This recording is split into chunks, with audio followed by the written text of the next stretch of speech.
صبح صادق ہو یا گرم دوپہر یا پھر رات کی تاریکی ہو، روزانہ دنیا کے گوشے گوشے میں ایک آواز بلند ہوتی ہے۔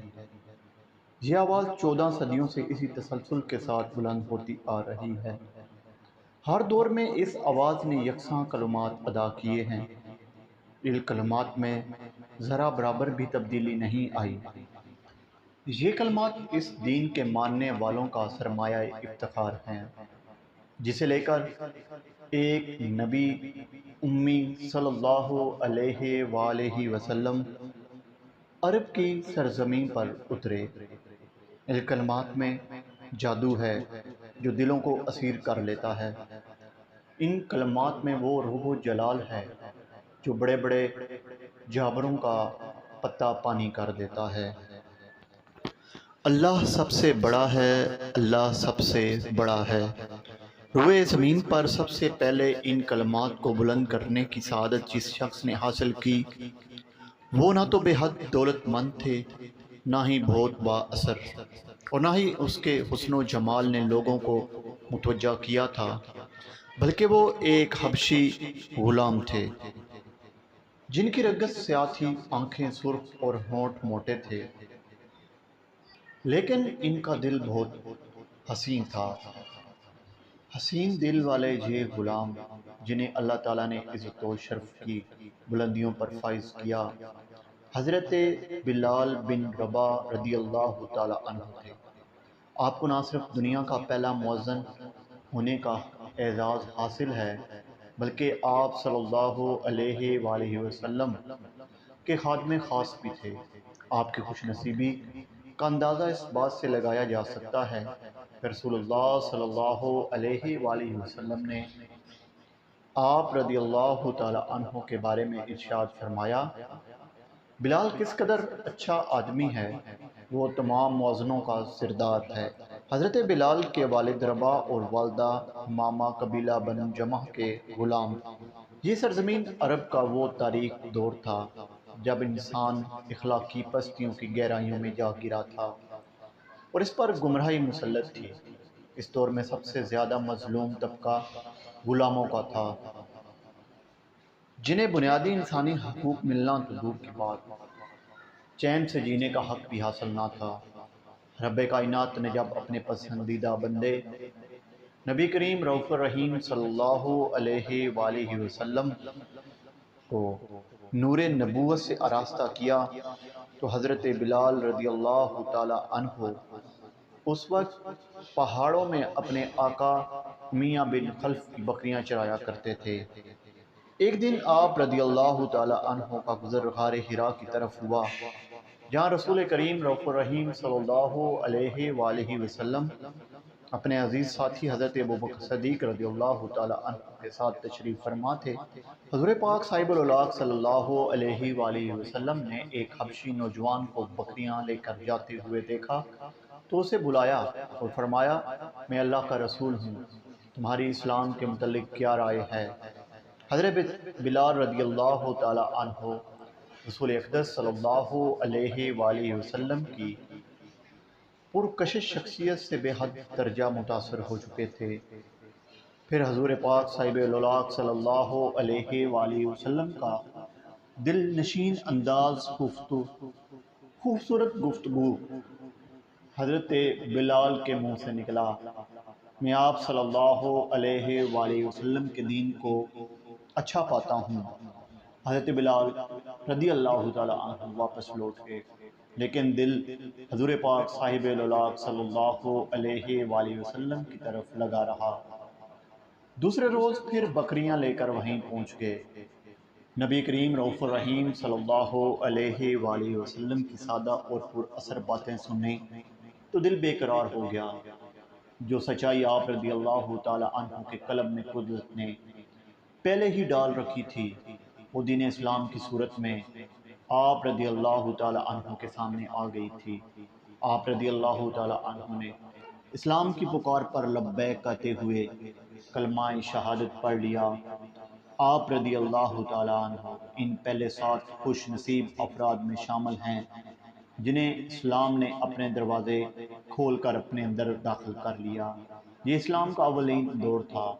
حضور کریم رؤوف الرحیم صلی اللہ علیہ وآلہ وسلم اللہ کے حکم سے فی الحال تبلیغ دین رازداری کے ساتھ فرما رہے تھے، لیکن اسلام کا جو منفرد اور پاکیزہ رنگ ہے وہ زیادہ عرصے تک کفار مکہ سے پوشیدہ نہ رہا۔ انہوں جلد ہی چوکنا ہو کر دیکھنا شروع کیا کہ ان کے بعض ساتھیوں میں، خواتین غلاموں میں ایک تبدیلی سی آ گئی تھی۔ امیہ بن خلف کو بہت ہی جلد خبریں مل گئی تھی کہ اس کا غلام بلال بن رباح محمد صلی اللہ علیہ وآلہ وسلم کے ساتھیوں میں شامل ہو گیا ہے۔ غلام اور اس کی یہ مجال کہ آقا کے دین سے روگردانی کرے۔ امیہ کے تنو بدن میں آگ لگ گئی۔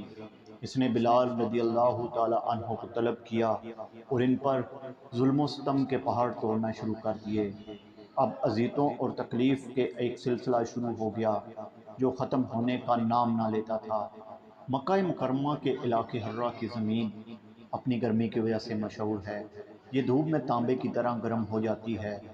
امیہ نے حضرت بلال کو حرہ کی زمین پر لٹا دیا اور سینے پر بھاری پتھر رکھ دیا، لیکن حضرت بلال رضی اللہ تعالی عنہ کی زبان سے احد احد کے سوا کچھ نہ نکلتا تھا۔ امیہ نے دیکھا کہ اس طرح کام نہیں بنے گا تو اس نے مردہ جانوروں کی کھال لی اور حضرت بلال کو اس میں لپیٹ کر سی دیا اور پھر تپتی دھوپ میں ڈال دیا۔ گرمی کی شدت سے کھال سوکھ گئی اور اس نے حضرت بلال رضی اللہ تعالی عنہ کے جسم کو جکڑ لیا، لیکن آپ رضی اللہ تعالی عنہ بدستور خدائے واحد کا نام بلند کر رہے تھے۔ آپ رضی اللہ تعالی عنہ دیکھتے انگاروں پر لٹا دیا گیا۔ امیہ کہتا، بلال اب بھی محمد کے خدا سے باز آ جا، لیکن جواب وہی تھا، احد احد۔ حضرت عمر بن عاص رضی اللہ تعالی عنہ فرماتے ہیں، میں نے حضرت بلال کو اس حالت میں دیکھا کہ امیہ نے ان کو ایسی تپتی ہوئی ریت پر لٹایا ہوا تھا کہ جس پر گوشت رکھ دیا جائے تو وہ گل جاتا، لیکن حضرت بلال اس حالت میں بھی اللہ کے سوا دوسرے کسی معبود کا انکار کرتے تھے۔ امیہ کے طیش کا عالم دیدنی تھا۔ اس نے حضرت بلال رضی اللہ تعالیٰ عنہ کے گلے میں رسی باندھ دی اور مکہ کے شریر لڑکوں کے حوالے کر دیا۔ لڑکی آپ رضی اللہ تعالیٰ عنہ کو مکے کی گھاٹیوں میں گھسیٹتے پھرتے رہے، پھر جلتی ریت پر ڈال کر پتھروں کا ڈھیر لگا دیا۔ اسلام کے سچے عاشق کے جسم کا کوئی حصہ ایسا نہ تھا جو شدید زخمی نہ ہو چکا ہو۔ تشدد کا یہ سلسلہ کئی روز تک جاری رہا۔ حضرت ابو بکر قبیلہ بنو جمح کے محلے میں سے رہائش پذیر تھے۔ وہ آتے جاتے حضرت بلال رضی اللہ تعالی عنہ پر ظلم ہوتا دیکھتے۔ ایک دن اس سے رہا نہ گیا، وہ امیہ کے پاس آ گئے، اسے کہا، امیہ اس بے گناہ اور بے کس غلام پر اتنا ظلم تو نہ کر۔ تمہارا اس میں کیا نقصان ہے کہ وہ خدا وحدت کی عبادت کرتا ہے؟ اگر تم پر اس پر احسان کرو تو یہ احسان آخرت کے دن تمہارے کام آئے گا۔ امیہ نے حقارت سے کہا، میں تمہارے خیالی یوم آخرت کا قائل نہیں، میرے جو جی میں آیا وہ کروں گا۔ حضرت ابو بکر رضی اللہ تعالی عنہ تحمل کے ساتھ اسے سمجھاتے رہے کہ دیکھو تم طاقتور ہو، اس مجبور غلام پر ظلم و ستم کرنا تمہارے شان نہیں، اس طرح عربوں کی قوی اور روایت کو تم کمزور کر رہے ہو۔ امیہ نے کہا، اگر تم اس غلام کے اتنے ہی ہمدرد ہو تو اسے خرید کیوں نہیں لیتے؟ حضرت ابو بکر صدیق رضی اللہ تعالی عنہ نے فرمایا، بولو کیا لوگے؟ امیہ بولا، تم اپنا غلام فسطاس رومی مجھے دے دو اور اسے لے جاؤ۔ فسطاس بڑے کام کا غلام تھا اور امیہ کا خیال تھا کہ حضرت ابو بکر صدیق رضی اللہ تعالی عنہ حضرت بلال رضی اللہ تعالی عنہ جیسے کمزور غلام کے بدلے اتنا صحت مند اور کارآمد غلام دینے پر رضامند نہیں ہوں گے، لیکن حضرت ابو بکر صدیق رضی اللہ تعالی عنہ فوراً بولے، مجھے منظور ہے۔ امیہ حیران رہ گیا، تاہم اس نے ایک شرط اور لگا دی، بولا، فسطاس کے ساتھ 40 اقیہ چاندی بھی لوں گا۔ ایک اقیہ 2.5 تولے کے برابر ہوتا ہے۔ حضرت ابو بکر صدیق رضی اللہ تعالی عنہ اس پر بھی راضی ہو گئے۔ جب وہ حضرت بلال کو لے کر چلنے لگے تو امیہ ہنس کر کہنے لگا، ابو قحافہ تمہاری جگہ میں ہوتا تو اس غلام کو درہم کے چھٹے حصے کے عوض بنا خریدتا۔ حضرت ابوبکر صدیق رضی اللہ تعالی عنہ نے فرمایا امیہ تم اس غلام کی قدر و قیمت سے واقف نہیں، مجھ سے پوچھو تو یمن کی بادشاہی بھی اس کی قیمت کے مقابلے میں کچھ بھی نہیں ہے۔ حضرت بلال کو یہ سارا کچھ دے کر حضرت ابوبکر صدیق رضی اللہ تعالی عنہ نے آزاد کرا دیا۔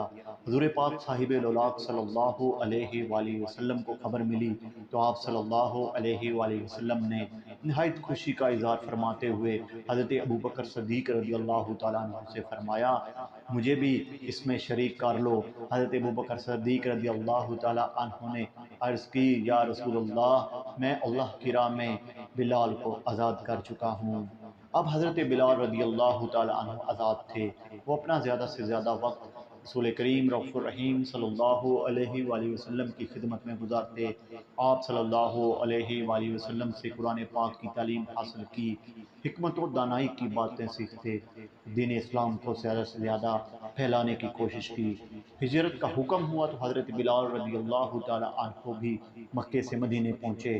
رسول کریم رؤوف الرحیم صلی اللہ علیہ وآلہ وسلم نے مہاجرین اور انصار کو آپس میں جب بھائی بھائی بنایا تو حضرت بلال رضی اللہ تعالی عنہ کو حضرت رویہ کا بھائی بنایا۔ حضرت بلال کو حضرت ابو رویہ سے اس قدر محبت ہو گئی کہ حضرت عمر فاروق رضی اللہ تعالی عنہ کے عہد میں حضرت بلال جہاد پر جانے لگے تو حضرت بلال نے دریافت فرمایا بلال آپ کا وظیفہ کون وصول کرے گا؟ جواب ملا ابو رویہ، کیونکہ رسول پاک صلی اللہ علیہ وآلہ وسلم نے ہم میں جو برادرانہ تعلق قائم کر دیا ہے وہ کبھی نہیں ٹوٹے گا۔ مدینہ منورہ میں اسلامی مملکت کی داغ بیل ڈال دی گئی تھی۔ ایک سال بعد یہ سوال اٹھا کہ نماز باجماعت کے لیے لوگوں کو کس طرح اکٹھا کیا جائے۔ کچھ لوگوں نے کہا کہ ہر نماز کے وقت ایک پرچم بلند کر دیا جائے، کچھ نے کہا ناقوس بجایا جائے، پھر لوگوں کے کہنے پر آگ روشن کی جائے، کچھ لوگوں نے کہا آگ روشن کی جائے تاکہ لوگ اسے دیکھ کر نماز کے لیے آ جائیں۔ کچھ لوگوں کا مشورہ یہ تھا کہ ایک شخص جا کر لوگوں کے گھروں پر اطلاع دے۔ رسول کریم رؤوف الرحیم صلی اللہ علیہ وآلہ وسلم کو ان طریقوں میں سے کوئی طریقہ پسند نہ آیا۔ ابھی بھی یہ بحث جاری تھی کہ حضرت عبداللہ بن زید حضور پاک صاحب الاولاق صلی اللہ علیہ وآلہ وسلم کے پاس آئے اور کہنے لگے مجھے خواب میں ایک شخص نے اذان کے کلمات سکھائے ہیں۔ انہوں نے وہ کلمات دہرائے۔ حضور پاک صاحب الاولاق صلی اللہ علیہ وآلہ وسلم نے وحی الہی کے مطابق ان کلمات کو پسند فرمایا۔ حضرت عمر رضی اللہ تعالی عنہ نے بھی اس قسم کے خواب کا ذکر کیا، انہوں نے بھی اپنا خواب بیان کیا۔ حضور پاک صاحب الاولاق صلی اللہ علیہ وآلہ وسلم نے حضرت بلال سے فرمایا تم اذان دو۔ آپ صلی اللہ علیہ وآلہ وسلم نے انہیں اذان کے کلمات سکھائے اور ہدایت کی کہ دونوں کانوں میں انگلیاں دے کر اذان دو تاکہ تمہاری آواز بلند ہو اور دور تک پہنچے۔ مدینہ کی فضاؤں میں نغمہ توحید گونج اٹھا اور حضرت بلال رضی اللہ تعالی عنہ کو اسلام کے پہلے مؤذن ہونے کا شرف حاصل ہوا۔ حضرت بلال رضی اللہ تعالی عنہ نے تمام مشہور غزوات میں شرکت کی۔ غزوہ بدر میں آپ نے امیہ بن خلف کو ہلاک کیا جو اسلام کا بہت بڑا دشمن تھا۔ حضرت بلال رضی اللہ تعالی عنہ فتح مکہ میں بھی آپ صلی اللہ علیہ وآلہ وسلم کے ہمراہ تھے۔ خانہ کعبہ میں داخل ہوئے تو حضرت بلال رضی اللہ تعالی عنہ کو آقا مدینہ راحت قلب و سینہ صلی اللہ علیہ وآلہ وسلم نے حکم ارشاد فرمایا کہ آپ کعبہ کی چھت پر کھڑے ہو کر اذان دیں۔ آقا صلی اللہ علیہ وسلم کے ظاہری وصال کے بعد حضرت بلال رضی اللہ تعالی عنہ نے خلیفہ اول حضرت ابوبکر صدیق سے درخواست کی کہ راہ خدا میں جہاد کرنا چاہتا ہوں۔ حضرت ابوبکر صدیق رضی اللہ تعالی عنہ نے یہ کہہ کر انہیں روک دیا کہ مجھے تمہاری ضرورت ہے۔ حضرت عمر فاروق رضی اللہ تعالی عنہ خلیفہ بنے تو حضرت بلال نے جہاد کی خواہش کی۔ حضرت عمر فاروق رضی اللہ تعالی عنہ نے بھی انہیں روک دیا لیکن آپ کے اصرار پر اجازت دے دی۔ چنانچہ حضرت بلال شام کی جنگوں میں شرکت کے لیے روانہ ہو گئے، بیت المقدس کی فتح میں شریک تھے۔ حضرت عمر فاروق رضی اللہ تعالی عنہ شام گئے تو حضرت بلال رضی اللہ تعالی عنہ نے ان کا خیر مقدم کیا۔ حضرت عمر فاروق رضی اللہ تعالی عنہ نے ان سے کہا کہ اے میرے سردار بلال، اسلام کے پہلے قبلہ اسلام کے پہلے قبلہ پر توحید کا پرچم لہرا۔ اس عظمت موقع پر آپ رضی اللہ تعالی عنہ اذان دیں تو ہم آپ کا شکر گزار ہوں گے۔ حضرت بلال نے اذان دی۔ برسوں بعد وہی آواز بلند ہوئی جو مدینہ کے گلی کوچوں میں سنائی دیتی تھی، تو ضبط کے بندھن ٹوٹ گئے۔ حضرت عمر رضی اللہ تعالی عنہ ہچکیاں لے لے کر رونے لگے۔ حضرت ابو عبیدہ اور حضرت معاذ بن جبل کا یہی حال تھا۔ حضرت بلال رضی اللہ تعالی عنہ نے خلیفہ ثانی حضرت عمر فاروق رضی اللہ تعالی عنہ سے درخواست کی کہ انہیں اور حضرت ابو رویہ کو شام میں مستقل رہائش کی اجازت دی جائے۔ اس موقع پر حضرت ابو رویہ کو نہ بھولے تھے، جنہیں ہجرت کے بعد رسول پاک صلی اللہ علیہ وآلہ وسلم نے حضرت بلال کا بھائی بنایا تھا۔ حضرت عمر نے یہ درخواست قبول فرمائی۔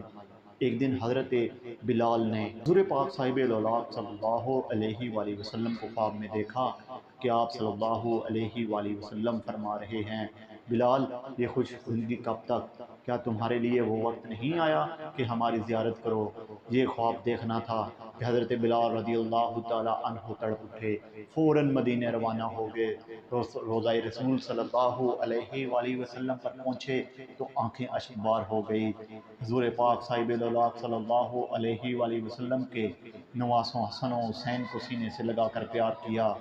دونوں نے اذان کی فرمائش کی، آپ نے یہ فرمائش ٹال نہ سکے۔ مسجد نبوی سے جب روح پرور اذان بلالی بلند ہوئی تو عورتیں تک بے قرار ہو کر گھروں سے نکل آئی۔ کچھ عرصہ بعد حضرت بلال اپنے نبی صلی اللہ علیہ وآلہ وسلم کے شہر سے رخصت ہوئے اور واپس شام چلے گئے۔ اس کے بعد بہت جلد آپ نے اپنا سفر حیات مکمل کیا۔ آپ رضی اللہ تعالی عنہ کو دمشق میں باب صغیر کے قریب دفن کیا گیا۔ آپ کی وفات کی خبر حضرت عمر فاروق رضی اللہ تعالی عنہ تک پہنچی تو وہ روتے روتے نڈھال ہو گئے، بار بار کہتے کہ ہمارا آقا سردار بھی ہمیں داغے جدائی دے گیا۔ حضرت بلال رضی اللہ تعالی عنہ کو صحیح معنوں میں حضور پاک صاحب الاولاد صلی اللہ علیہ وآلہ وسلم کے سیکٹری ہونے کا درجہ حاصل تھا۔ سفر ہو یا قیام، دکھ سکھ، امن جنگ، ہر حالت میں حضور پاک صاحب الاولاد صلی اللہ علیہ وآلہ وسلم کے ساتھ رہے۔ حضور صلی اللہ علیہ وآلہ وسلم نے بھی آپ رضی اللہ تعالی عنہ کو بے حد عزیز رکھا۔ آپ رضی اللہ تعالی عنہ حضور پاک صاحب الاولاد صلی اللہ علیہ وآلہ وسلم کے گھر کے کاموں سے لے کر امور مملکت تک کے کاموں کو سنبھالتے۔